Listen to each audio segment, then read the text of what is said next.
The highway stretched empty in both directions, heat shimmering off black asphalt that cut through miles of scrubland and sage.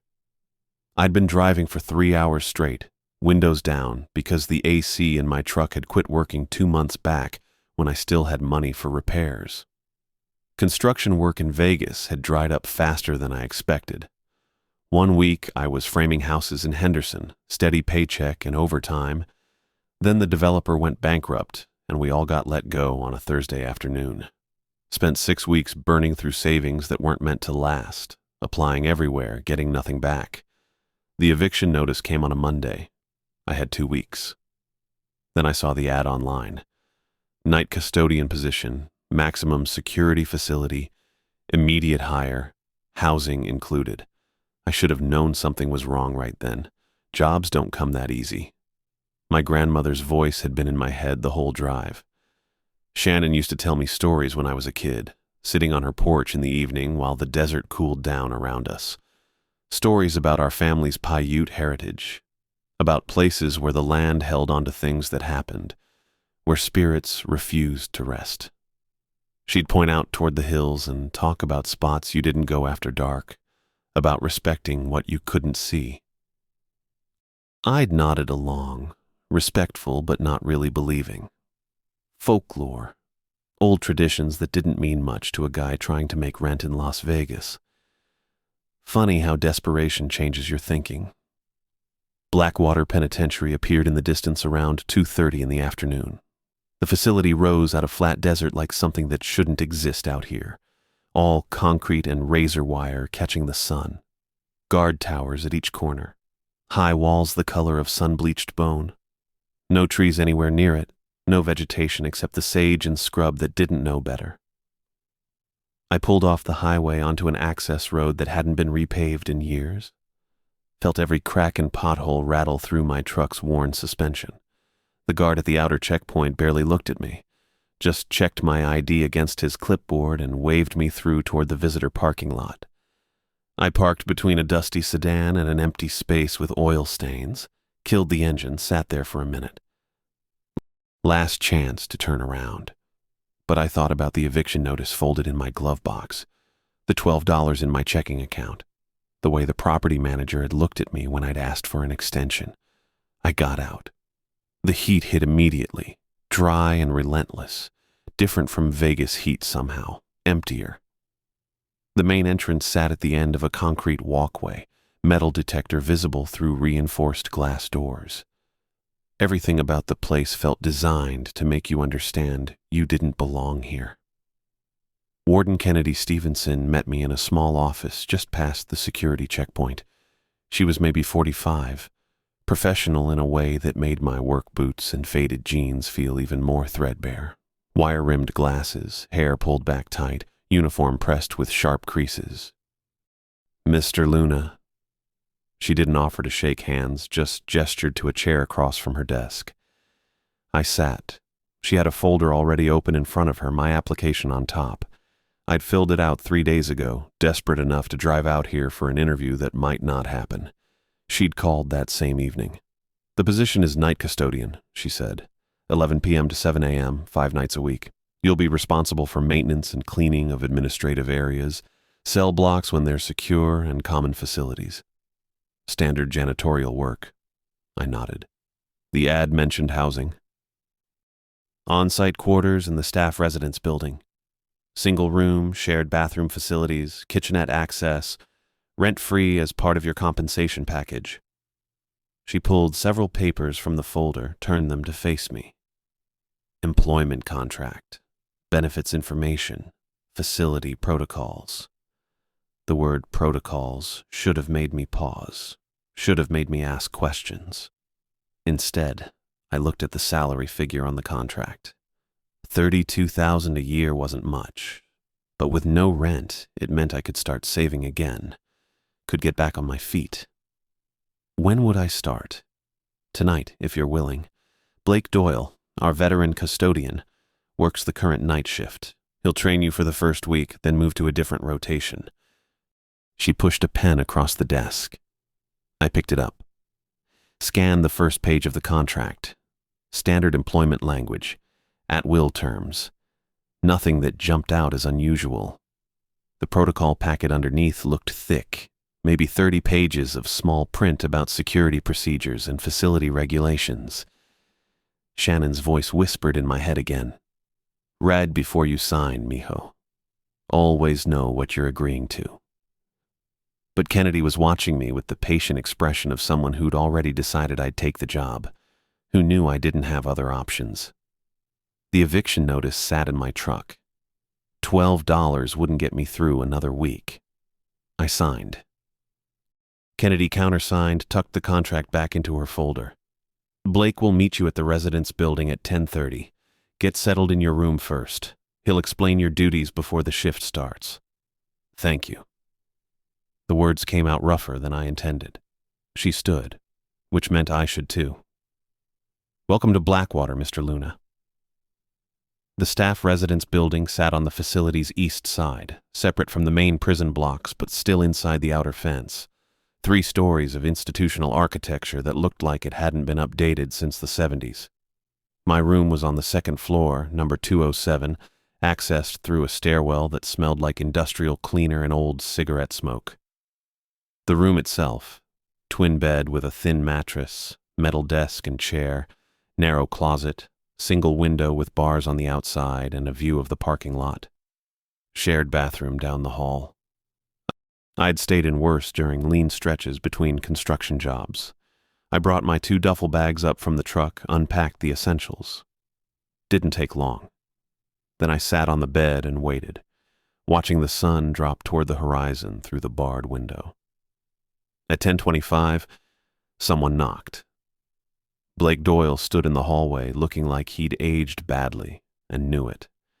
Stocky build gone soft, thinning hair, eyes that had seen things they didn't want to remember. His custodial uniform hung loose on him, keys jangling from his belt. You're Luna. Not a question. Yeah, Joel.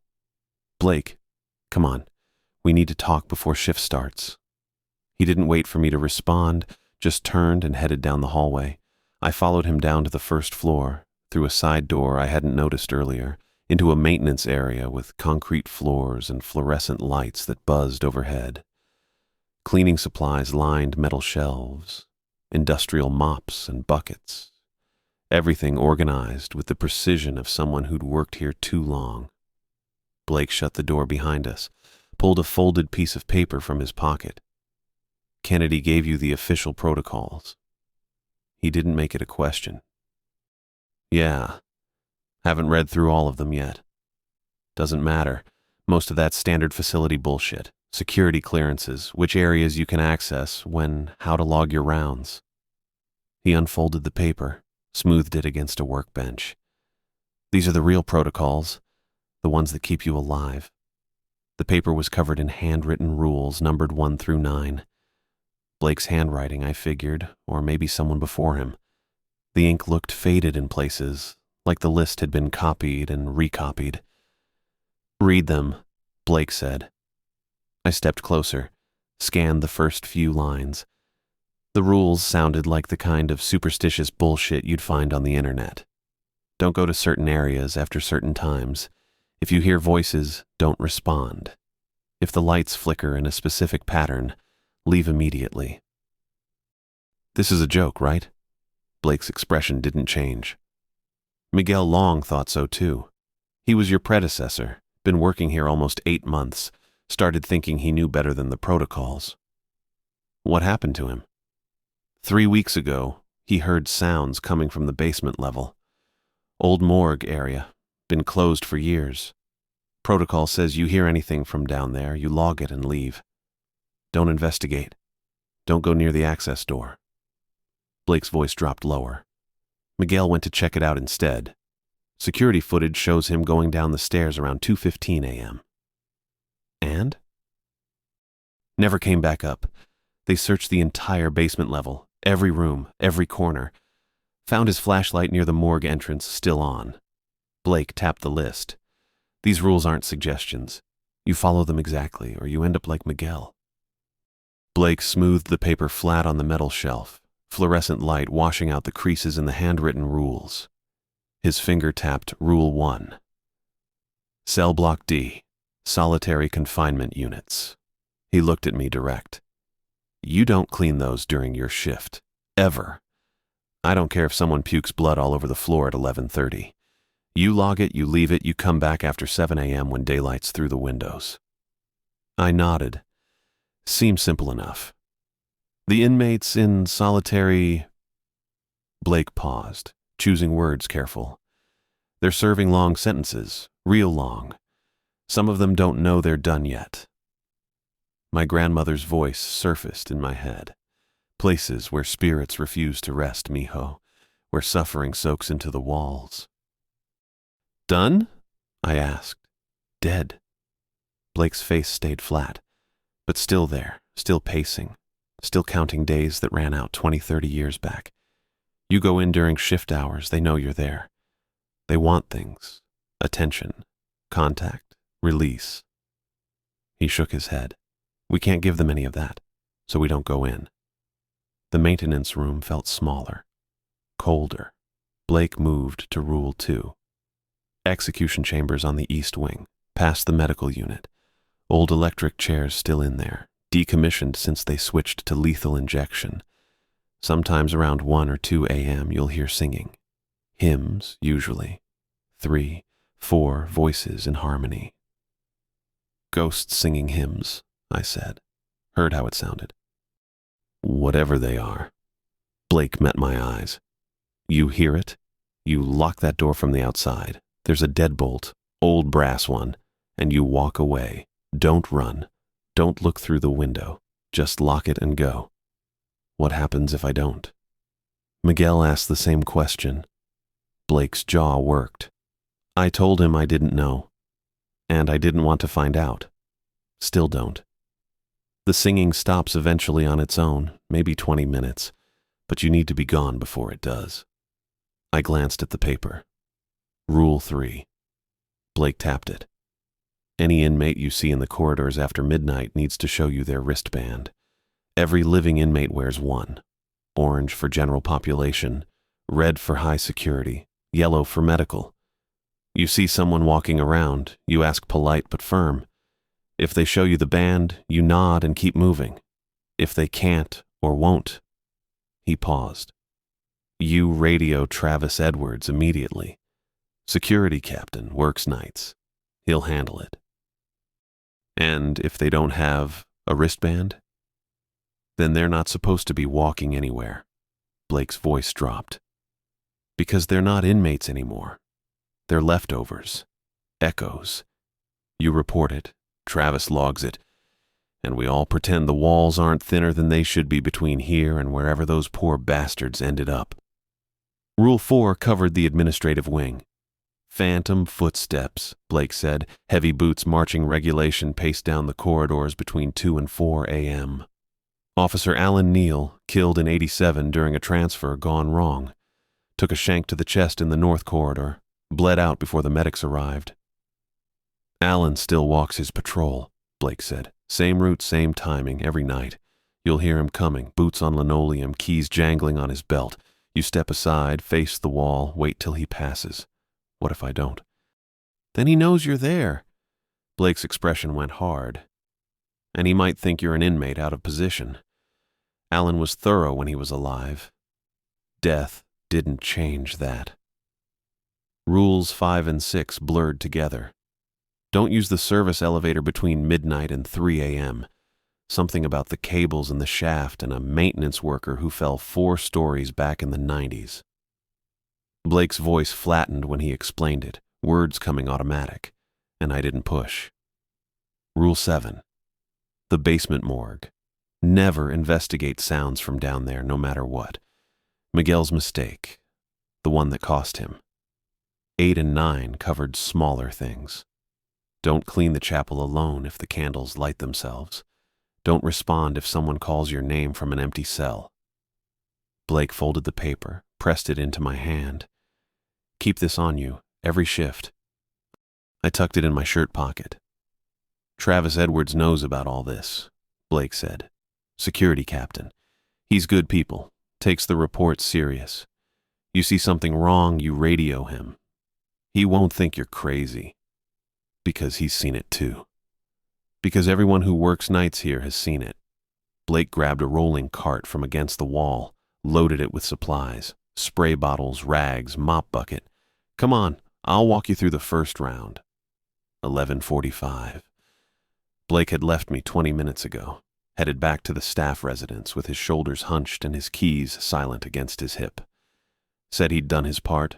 Rest was up to me. I pushed the cart down the main corridor, wheels squeaking against polished linoleum.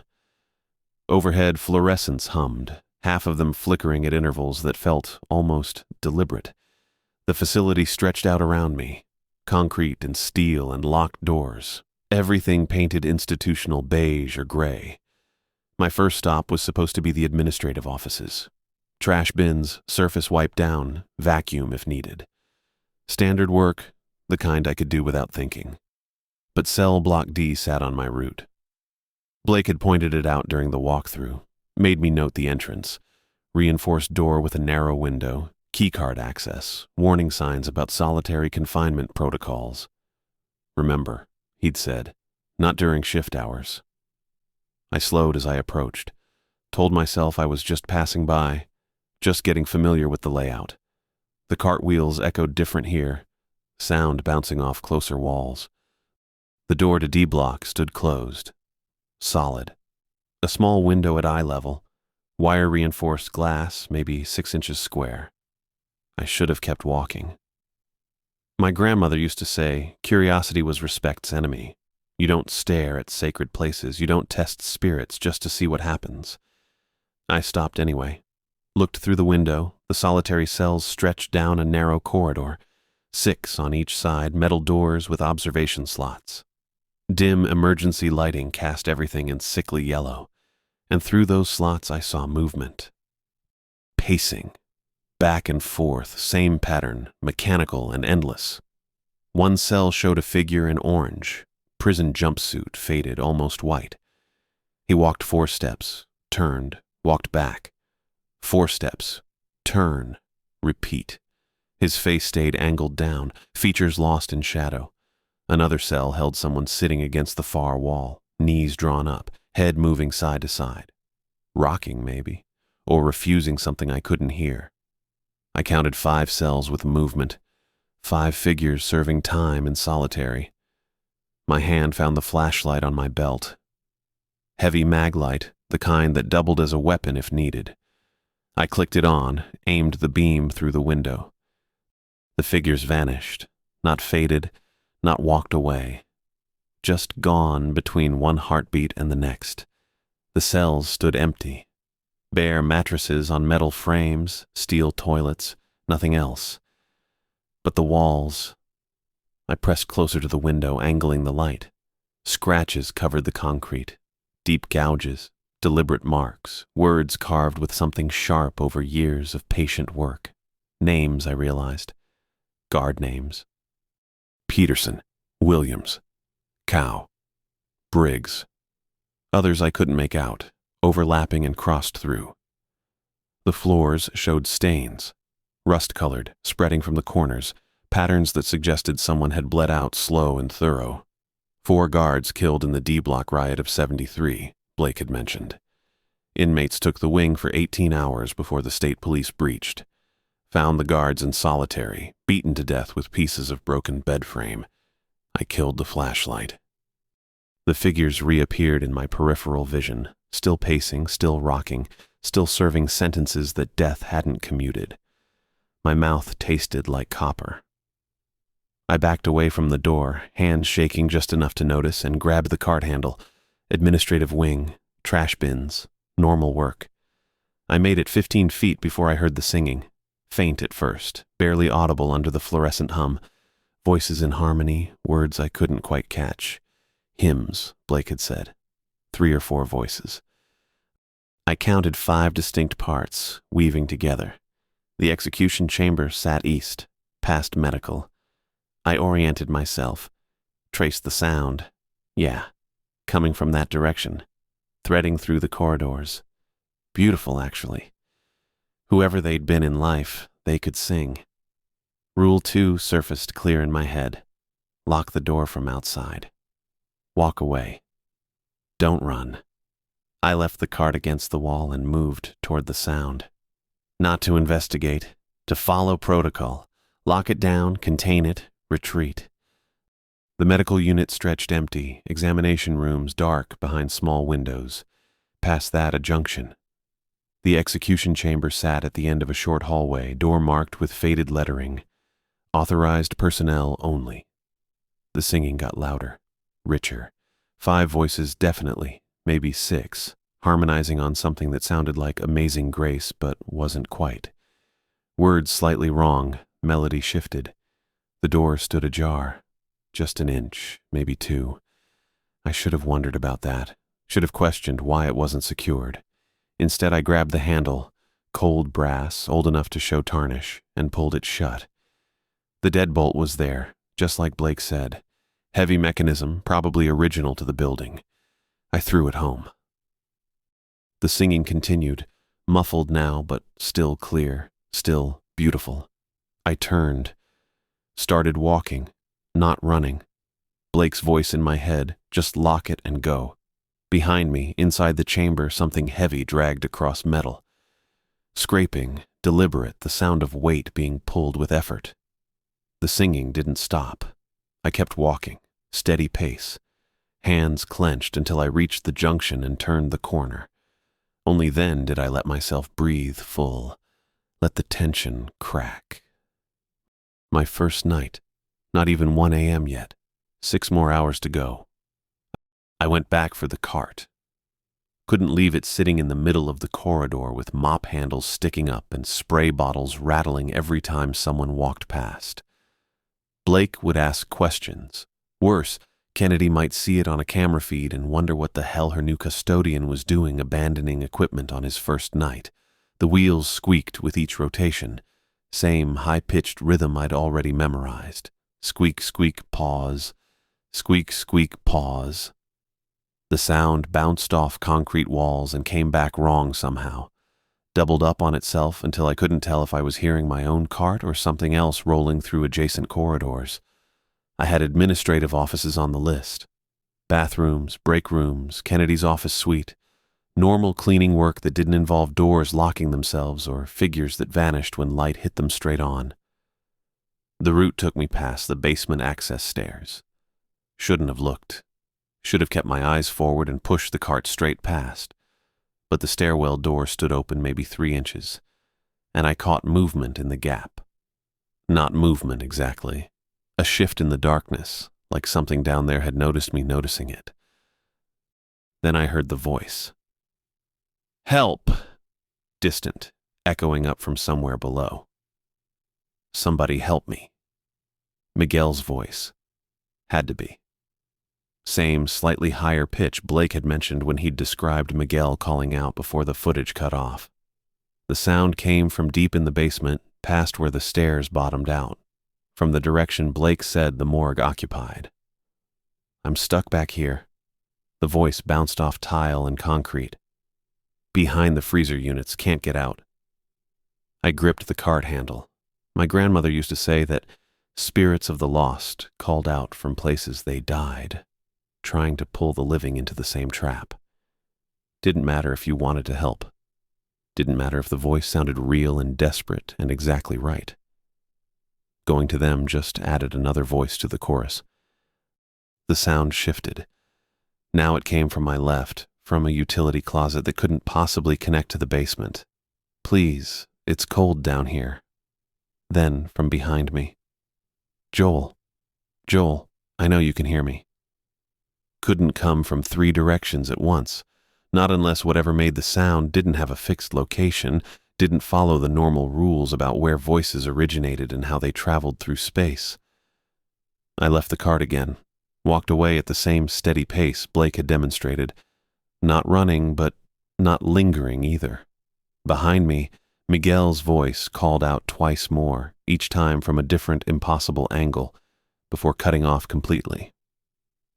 The administrative wing stretched quiet and fluorescent bright ahead.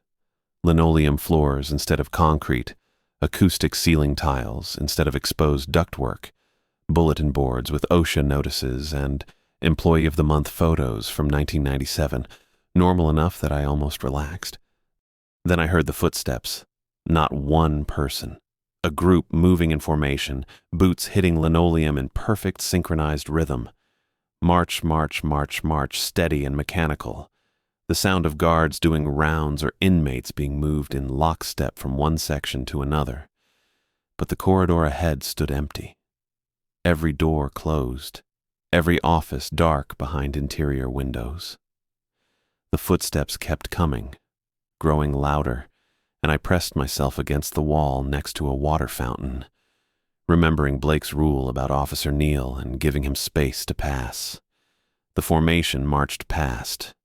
I counted 8 distinct sets of footsteps, felt the air pressure change as bodies moved through space I occupied, caught a whiff of old sweat and gun oil and something chemical I couldn't name. The temperature dropped maybe 10 degrees for the 5 seconds they took to pass my position. Then warmth returned and the footsteps faded down the corridor behind me, still in perfect rhythm until they turned a corner that led nowhere except a wall. I stood there breathing, watching condensation from my breath fade in air that shouldn't be cold enough to show it. The elevator waited at the end of the administrative wing, old industrial model with accordion gate instead of modern doors. Brass floor indicator above showing it currently sat at ground level. I needed to go up 1 floor to reach Kennedy's office suite. Pressed the call button. The motor engaged somewhere in the shaft with a grinding whir, cables moving, counterweights shifting.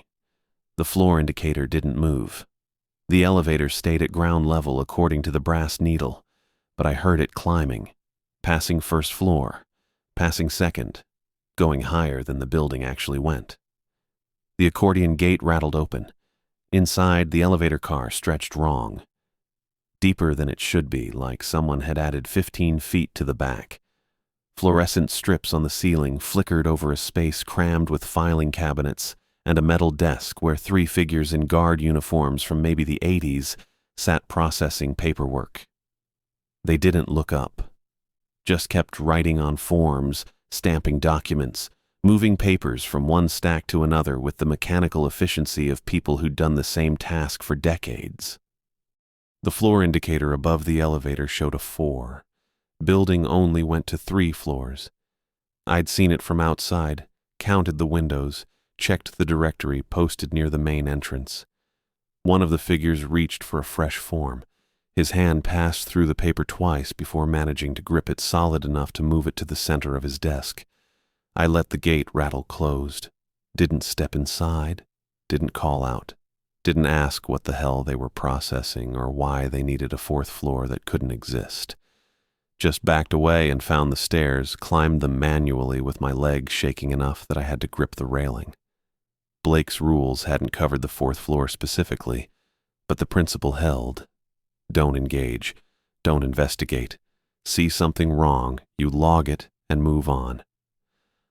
I made it through Kennedy's office suite on autopilot. Emptied trash, wiped down surfaces, vacuumed carpet that didn't need vacuuming. The work settled my hands, gave me something normal to focus on while my brain processed phantom formations and elevators to nowhere. Was heading back toward the maintenance room, thinking maybe I could hide there until Blake showed up for shift change, when I saw the inmate near the infirmary entrance.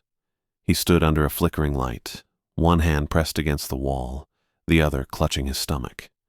Orange jumpsuit, standard issue. Dark hair, lean build, maybe mid-30s. Pale in a way that read sick, rather than just prison pale. "Hey." His voice came out rough. "Hey, I need medical." I stopped 10 feet back. Checked my watch. 2:30 in the morning. Checked the corridor. Empty, except for us. Checked his wrists. No band. No orange. No red. No yellow. Just bare skin showing below his jumpsuit sleeves. "What's your name?" I kept my voice level. Didn't move closer. "Shane Romero. I'm in C block. Something's wrong. I think my appendix or..." Shane Romero. I'd read that name somewhere in the protocols. Took me 3 seconds to place it. executed 1994, electric chair. Blake had mentioned him specifically as one of the ones who came back, who tried to trick new staff into letting them through locked doors or accessing areas they shouldn't reach. "Show me your wristband." I already knew he couldn't, but Blake had emphasized following the protocol exactly, giving them the chance to prove they belonged. "I don't. They took it off for medical processing. I'm telling you, I'm sick." "Step into the light." He did, moved directly under the fluorescent strip, and for a second, he looked completely real, solid and present and genuinely ill, sweating and shaking and desperate in a way I recognized from my own face in the mirror 3 months back when the eviction notice came. But I made myself look closer, made myself check the details instead of accepting the surface.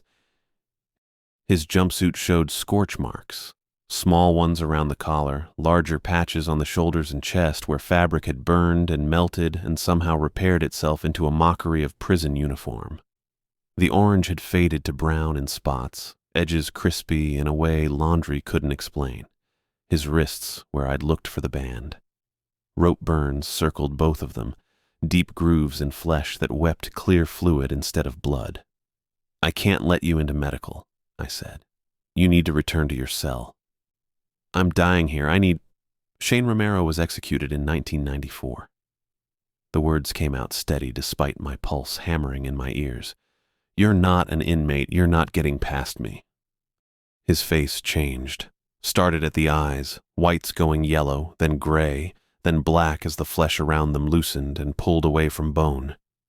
His cheeks hollowed, skin peeling in strips that curled back to reveal muscle gone rotten beneath. The jaw dropped open too far, hinges separating, and I watched his tongue darken and shrivel while he screamed at me with a voice that echoed from a throat already collapsed. I stood there frozen, watching Shane Romero's executed face decompose in the fluorescent light, his skull emerging inch by inch from flesh that no longer remembered how to hold its shape. Shane Romero screamed. The sound tore through the corridor, rattling in my chest. Not human anymore. Something that came from a throat full of voltage and charred flesh. Something that had been screaming for 30 years in whatever hell electric chairs sent people to.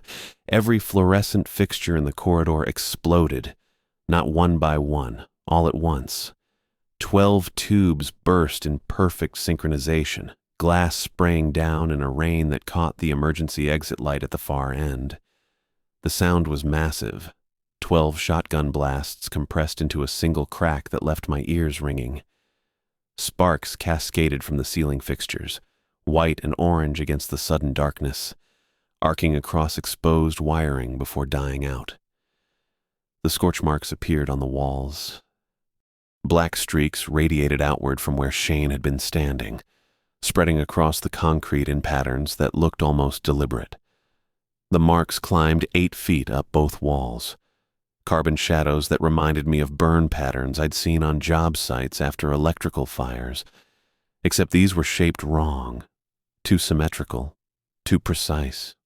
The smell hit me, ozone and burning meat, the same smell that had been coming off Shane's decomposing face.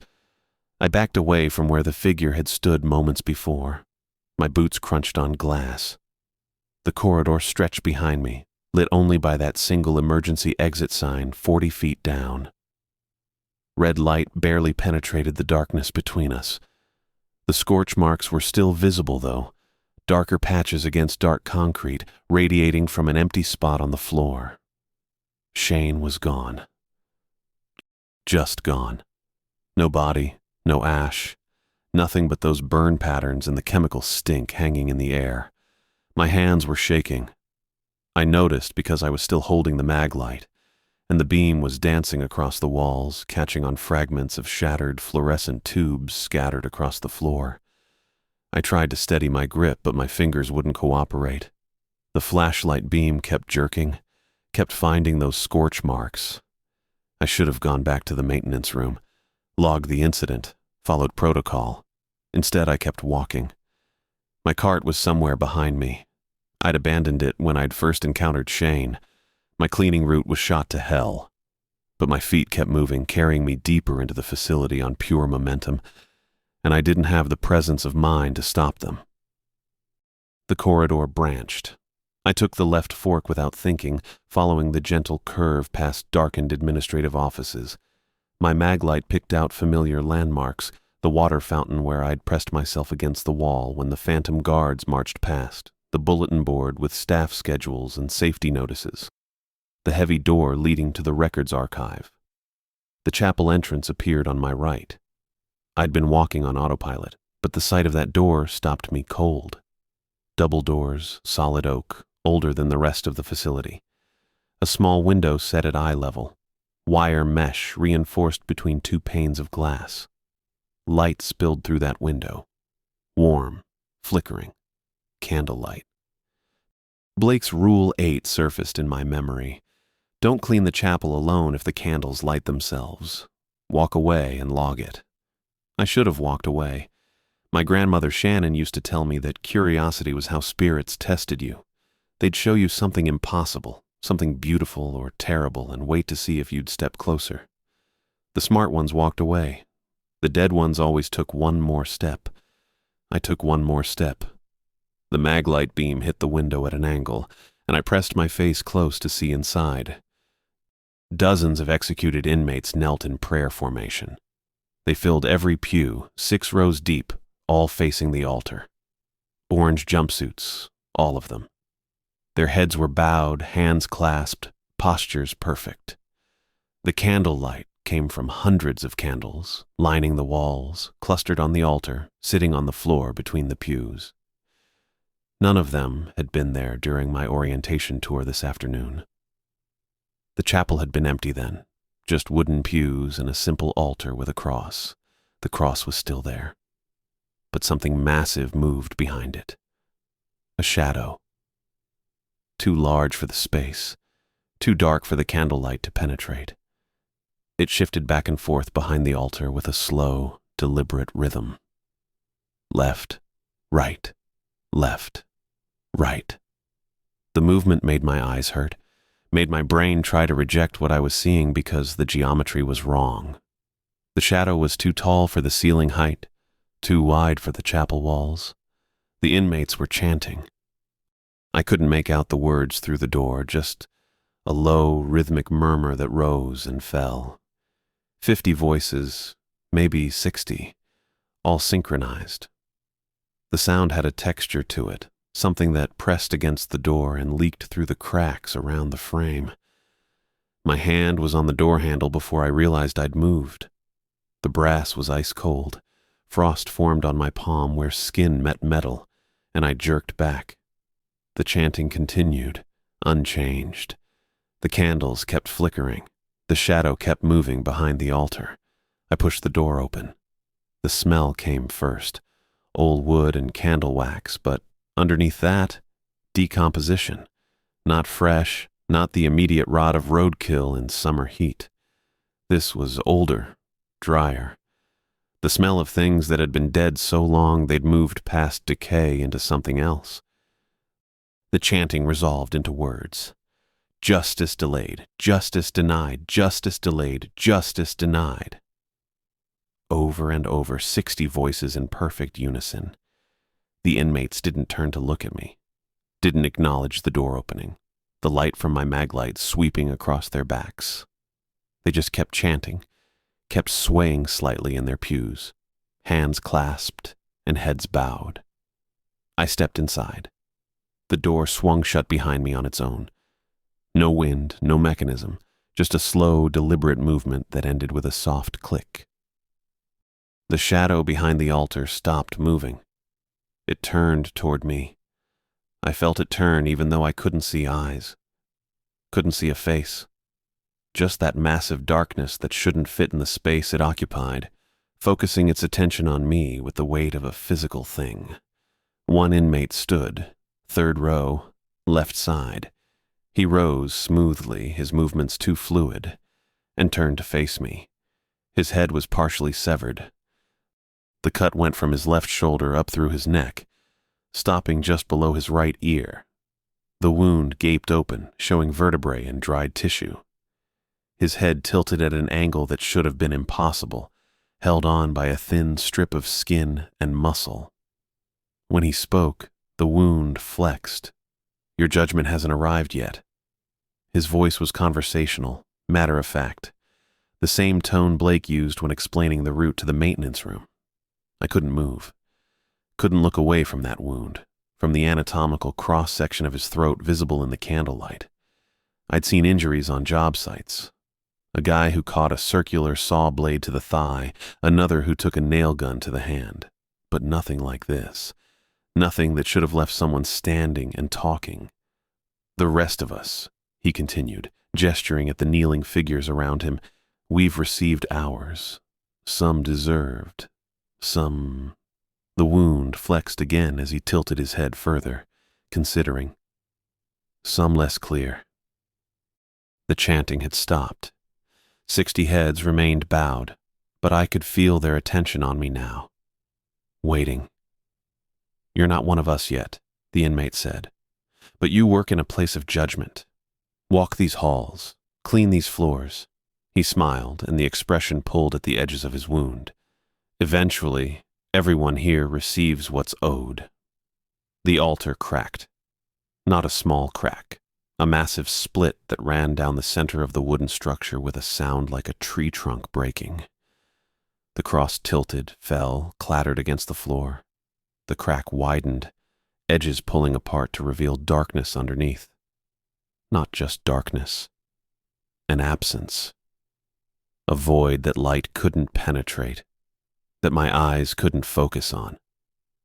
The crack kept spreading, kept widening, and I realized there was no floor beneath the altar.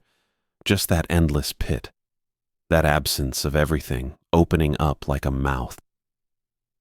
The chanting started again, louder this time. "Justice delayed, justice denied, justice delayed, justice denied." 60 voices all turned toward me now. The inmates had raised their heads, and I could see their faces in the candlelight. Execution scars, rope burns, bullet wounds, scorch marks from the electric chair. Every method the state had used over the decades, written on their flesh. The pit was still widening. I fled. Spun toward the door, grabbed the handle, yanked it open. The chanting followed me, growing louder, the words blending into a roar that wasn't quite sound. More like pressure, like something physical pushing at my back. I ran. Down the corridor, past the administrative offices, my maglite beam bouncing wildly across walls and floor. The chanting pursued me for 50 feet, 60, then cut off abruptly. The silence was worse. Just my footsteps and my breathing and the blood pounding in my ears. I stopped at the junction where the corridor branched toward the cell blocks. My hands were still shaking. Worse now.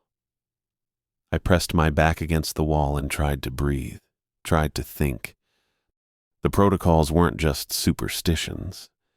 The understanding settled into my chest, cold and certain. Blake's handwritten rules, the ones he'd given me with such urgency. They weren't folklore or veteran hazing. They were boundaries, actual functional boundaries that kept me safe from whatever the hell was happening in this facility. Miguel had ignored Rule 7. Investigated sounds from the basement morgue. Security found his flashlight but never found him.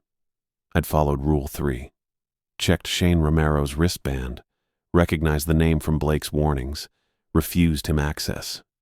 Shane had screamed and exploded the lights, but I'd walked away intact. I'd violated Rule 8. Entered the chapel when the candles had lit themselves, and I'd barely made it out. My grandmother's stories came back to me. Shannon sitting on her porch in the evening, braiding her gray hair, telling me about places where spirits refused to rest. Places where violence or injustice or sheer human suffering soaked into the ground, into the walls, until the boundary between the living world and whatever came after wore thin. "Some places remember," she'd said. "Remember what happened there, what was done there. And the spirits caught in that memory, they can't move on, can't rest. They just repeat and repeat, trying to resolve something that can't be resolved. I'd thought it was folklore. Stories from the old days, metaphors for historical trauma. But I was witnessing exactly what she'd warned about. I stood at the junction leading to the cell blocks, breathing hard, understanding the protocols differently now. They weren't superstitions. They were boundaries that kept you on the living side of something very thin. My clipboard showed the basement morgue as permanently sealed. Administrative note dated March of last year, Kennedy's signature at the bottom, red stamp across the work order that read, "Area closed. No custodial access required." But I'd heard Miguel's voice down there, heard something moving in that darkness. The basement access door stood 3 inches open, same as earlier. I'd walked past it then, following protocol. Rule 7. Don't investigate sounds from the basement morgue. I pulled the folded paper from my shirt pocket, Blake's handwriting clear under the corridor's fluorescent light. Rule 7 in black ink, underlined twice. Miguel's fatal mistake spelled out in 15 words. My grandmother Shannon used to say that some places hold on to death different than others. Places where the boundary wore thin from violence or suffering, where spirits got stuck repeating their trauma because they couldn't move forward or back, just caught in the moment of their worst pain, playing it over and over. I dismissed it as folklore, stories to teach respect for burial sites and sacred ground. The basement door stood open. My paperwork said sealed.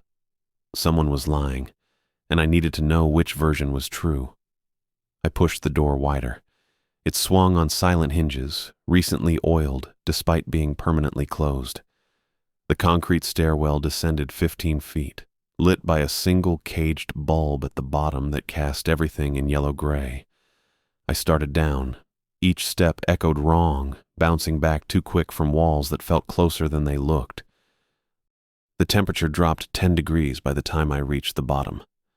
My breath came out visible, small clouds that hung in the still air before dissolving. The basement corridor stretched 40 feet, doors on both sides with small wire-reinforced windows. Storage rooms, old maintenance areas, supply closets with inventory tags from the 80s. At the far end, a wider door with morgue stenciled in faded black letters. No crime scene tape, no official seal. Just a door that should have been locked if the paperwork told the truth. I reached for my radio, thumb on the call button. Stopped. What would I say? That I'd violated Rule 7 because my clipboard didn't match reality? The morgue door stood closed, but not latched. A vertical line of darkness showed where the seal didn't quite meet the frame. I pushed it open. The smell hit first. Formaldehyde and something underneath it. Copper and rot and chemicals that didn't quite cover what they were meant to preserve. 3 examination tables arranged in a row. Stainless steel surfaces reflecting the overhead fluorescent panels. Bodies lay on all 3 tables. Transparent. I could see through them to the metal beneath, but they had shape and substance. Detailed enough that I made out features and clothing, and the specific ways they died. The nearest one wore an orange jumpsuit. His chest convulsed in rhythm, back arching off the table, muscles seizing. His mouth opened in a silent scream. Scorch marks radiated from his temples where the electrodes would have been placed. The convulsion lasted 4 seconds, then his body went slack. 3 seconds of stillness. Then the cycle started again. Chest convulsing, back arching, mouth screaming nothing into the cold air. The second table held a woman, also transparent, also repeating. Her throat worked in a swallowing motion, eyes bulging, face darkening to purple-black before fading back to normal skin tone. 5 seconds of choking. 2 seconds of reset. Then it started over. Chemical execution, the kind where something went wrong with the injection sequence and they strangled on their own paralyzed lungs for 18 minutes before dying. The third figure jerked against invisible restraints, head snapping sideways with force that should have broken his neck. The motion repeated every 7 seconds, hanging, but the drop hadn't been calculated right. Too short. He'd strangled instead of having his neck break clean. I stood there watching them loop. Botched executions, every one. The kinds that made headlines and sparked protests and got procedures changed. But the changes came after. Never helped the ones who'd already died wrong. My radio crackled. "You down there?" Blake's voice tight with something between anger and fear. I keyed the mic. "Yeah, in the morgue." "Jesus, get out now." "My paperwork says this area's sealed, permanently closed, no custodial access required." Static for 3 seconds. "What are you seeing?" I described the 3 tables, the transparent bodies, the loops they couldn't escape. More static. Blake's breathing came through rough. "The paperwork lies. Kennedy updates it every year, keeps marking it sealed so new hires won't go down there. But the morgue's still active, still holding what it held." "Which is what?" "You know where you are? The land under this facility?" My grandmother's voice came back. Stories about the valley, about the places her people considered sacred, because that's where spirits gathered when they couldn't rest. Burial grounds and massacre sites, and anywhere enough suffering happened that the boundary got worn too thin to hold. "Paiute burial ground," I said. "Part of one. The prison got built here in '53 because the land was cheap and remote. Nobody cared about sacred ground back then, or they cared and built here anyway because it was convenient. Then they added the execution chamber in '68. Been carrying out death sentences here for 56 years. The figure on the first table convulsed again.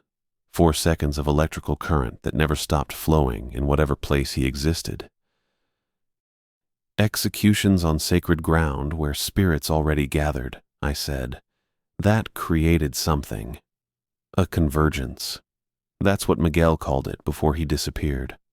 All these unresolved deaths stacking on top of burial sites that were already spiritually active. The prison for the living sits right on top of a prison for the dead, and they overlap in places.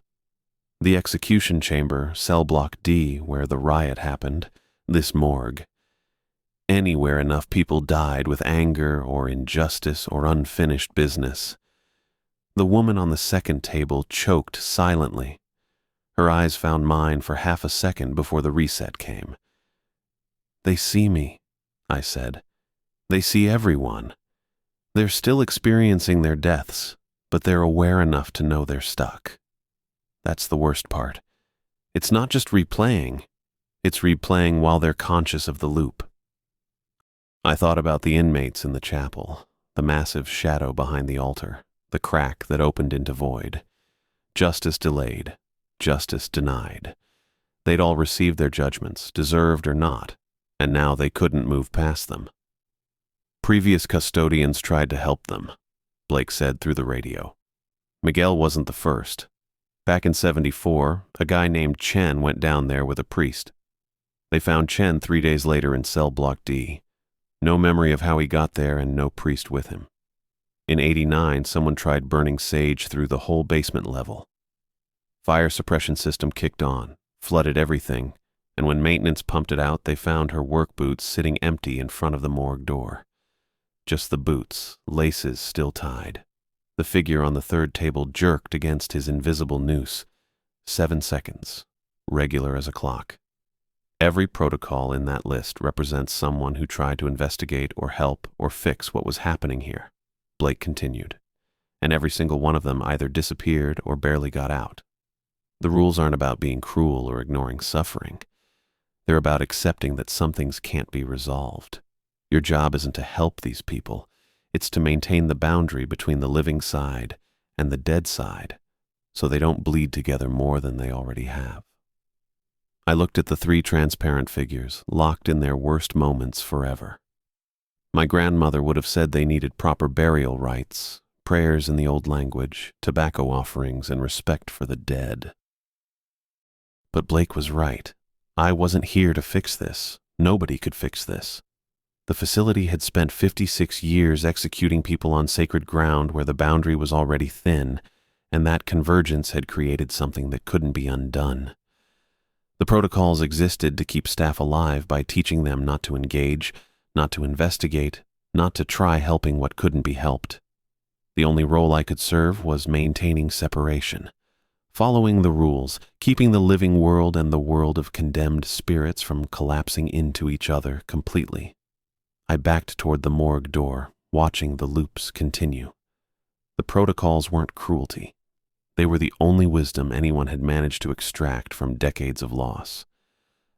I stayed in that basement corridor for another minute, radio silent in my hand, breath visible in the cold air. Blake hadn't said anything else after explaining about the convergence. Didn't need to. The 3 figures on those examination tables kept cycling through their deaths, and I kept my feet moving toward the stairs. The climb back up felt longer than the descent. Each step echoed different now that I understood what I was hearing. Not just sound bouncing off concrete, but something traveling between layers of a place that existed in multiple states simultaneously. Living facility, spiritual wound, prison for both the breathing and the condemned. My watch showed 4:38 when I reached the ground floor, 2.5 hours left on my shift. I pulled the basement door shut behind me and heard the latch click into place with a sound like finality, though I knew now that latches and locks meant different things down there than they did up here. The cleaning cart still sat where I'd left it near the darkened administrative corridor. Glass fragments from the exploded fluorescent tubes crunched under my boots as I approached. The scorch marks Shane Romero had left on the walls remained visible even in the dim emergency lighting. Symmetrical patterns radiating outward, permanent evidence of what happened when the dead got too close to the living and the boundary between failed completely.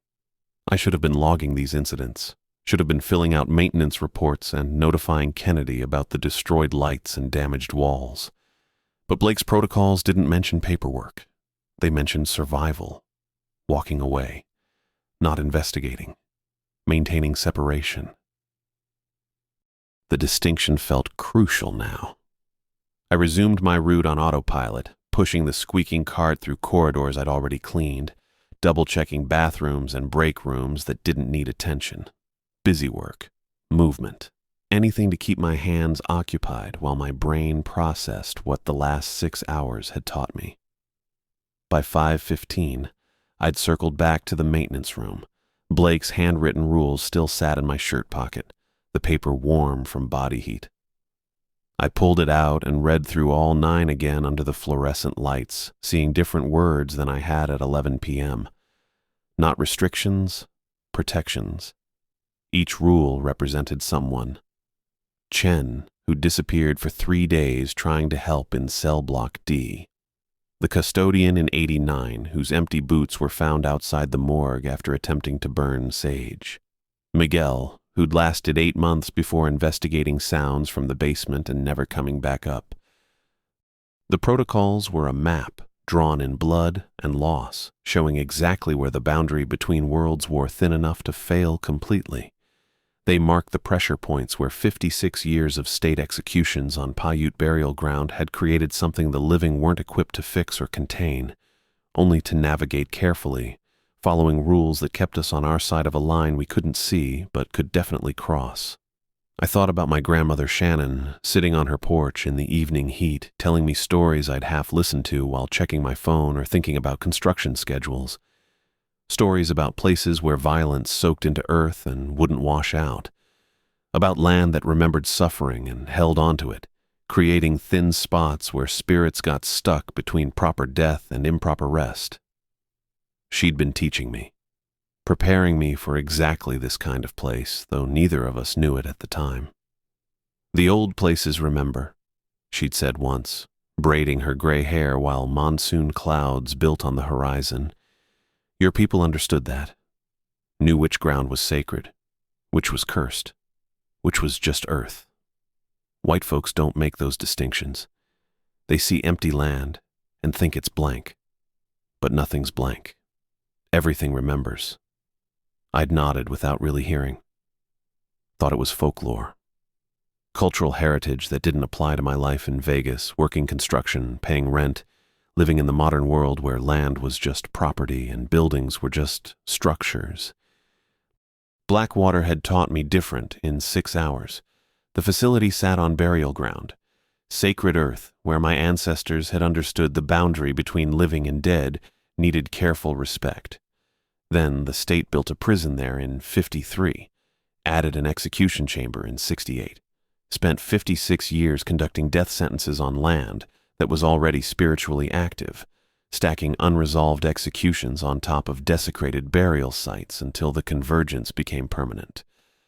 Shannon would have recognized this place immediately, would have known what the singing from the execution chamber meant, what the transparent figures in the morgue represented, why Cell Block D held inmates who'd served their full sentences and couldn't leave. She'd tried to tell me. I just hadn't understood the language. But Blake had spoken it clearly from the beginning. "These are the real protocols," he'd said, handing me that folded paper in the maintenance room. "They keep custodians alive. Not rules for cleaning, rules for surviving." Dawn light started filtering through the high windows near the ceiling around 6:20. Gray at first, then gradually warming toward pale gold as the sun cleared the horizon somewhere beyond the concrete walls and razor wire. The fluorescent lights stayed on. They ran 24 hours in a facility that never truly slept. But the quality of illumination shifted as natural light joined artificial. My shift ended at 7. I had 40 minutes left. I spent them organizing supplies that were already organized, checking inventory that didn't need checking, wiping down surfaces in the maintenance room that showed no dust. Blake's earlier rounds had been thorough. There wasn't actually work to do. But I needed the motion, the familiar rhythm of custodial tasks, something to ground me while the larger understanding settled into place. The job wasn't about cleaning a prison. It was about maintaining an ancient barrier between worlds that the state had unknowingly violated, then kept violating for over half a century. Every night, custodians walked the boundary between the living facility and its spiritual twin, following protocols that had been learned through terrible experience and written down as simple rules to keep new hires from becoming additional casualties in a convergence nobody in administration wanted to acknowledge officially. Kennedy updated the paperwork annually, marked the morgue as permanently closed, kept the protocols vague in official documentation. But she knew. Blake knew. Travis Edwards in security probably knew. They all understood what Blackwater really was and what working night shift actually required. Not education or experience, but willingness to follow rules without demanding explanations that would sound insane if spoken aloud. I thought about Miguel. 8 months he'd lasted, following protocols, staying safe. Then one night he'd heard sounds from the basement and made a choice. Investigated instead of logged and walked away. Descended those stairs and never came back up, leaving only his flashlight near the morgue entrance as evidence he'd existed at all. The protocols had failed him because he'd stopped following them. Thought he could help or fix or understand. But the convergence wasn't something individuals could repair. It was structural, foundational. 56 years of institutional violence on desecrated sacred ground, creating a wound between worlds that would outlast everyone currently breathing. Our job, Blake's, mine, whoever came after us, was to maintain the separation. Follow the boundaries. Keep the living and dead from collapsing together completely by respecting the rules that marked where each belonged. My watch showed 6:55. I pulled out Blake's paper one more time, reading through the 9 rules with full comprehension now. Each one a lesson purchased through loss. Each boundary a protection earned through someone's disappearance or trauma or narrow escape. I folded the paper carefully and returned it to my shirt pocket. I knew I'd continue working at Blackwater, knew I'd follow every rule precisely, maintain every boundary exactly as instructed. The job paid $32,000 annually with free housing, which solved my immediate financial crisis. But that wasn't why I'd stay. I'd stay because someone needed to, because the barrier required maintenance and the protocols required carriers. People willing to learn them, follow them, eventually teach them to whoever came next. The work was necessary in ways that had nothing to do with paychecks and everything to do with keeping a spiritual wound from spreading beyond the concrete walls that currently contained it. Shannon's people had always understood places where spirits refused to rest, had known how to recognize them, respect them, maintain proper boundaries around them. That knowledge had passed down through generations and stories I'd dismissed as folklore. But I carried it now, understood it, would use it to survive and maintain what previous custodians had learned to respect through blood and tragedy. The role was guardian, not janitor, threshold keeper, not maintenance worker. I accepted that as 7 a.m. arrived, and my first shift ended with me still breathing, still sane, still on the living side of a boundary I'd learned to see.